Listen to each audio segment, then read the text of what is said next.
যায়া ফ্যাসিস্ট হাসিনার বিরুদ্ধে সংগ্রাম করতে যায়া হাজার হাজার লোক পঙ্গুত্ব বরণ করেছেন। প্রায় 50,000 লোক পঙ্গুত্ব বরণ করেছেন। এর মধ্যে 30,000 একেবারেই মর্মান্তিক অবস্থা। তারা কি ভবিষ্যতে কাজ করে সংসার চালাইতে পারে কিনা এটা আল্লাহু আলাম, আল্লাহই ভালো জানেন। তাহলে আমরা যে মুক্তভাবে বসছি এর পেছনে অনেক রক্ত, অনেক ইতিহাস। সম্মানিত ভাইয়েরা, আমরা অনেক কথা শুনছি। আজানেরও সময় মনে 4-5 মিনিট আছে। আমি অন্যদিকে কথা না বলে শুধু কয়েকটি আলোচনা। আমরা যারা এখানে উপস্থিত হয়েছি, বাংলাদেশ জামাত ইসলামী 4 দফার ভিত্তিতে কাজ করে। প্রথম দফা হলো দাওয়াত ও তাবলীগ।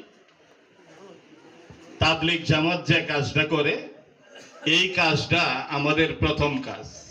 দাওয়াত ও তাবলীগের কাজ করি। কিসের দাওয়াত? আল্লাহ ভোলা মানুষকে আল্লাহর সাথে সম্পর্ক করায় দেওয়া। যারা রাসূল সাল্লাল্লাহু আলাইহি ওয়াসাল্লামের আদর্শ থেকে দূরে আছে তাদেরকে এই অনুভূতি জাগ্রত করা যে আমাদের আদর্শ একমাত্র মুহাম্মদুর রাসূলুল্লাহ।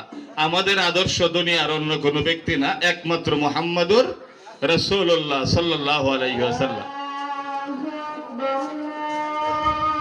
আজান হয়ে গেছে, আমরা অন্যদিন ইনশাআল্লাহ কথা বলবো। আজকে আমাদের আলোচনা এই পর্যন্তই শেষ। আর একটা আবেদন রইল, যারা সহযোগী সদস্য হন নাই তারা সহযোগী সদস্য ফর্মটা ফিল আপ করে সহযোগী সদস্য হয়ে নেবেন। আসসালামু আলাইকুম ওয়া রাহমাতুল্লাহ।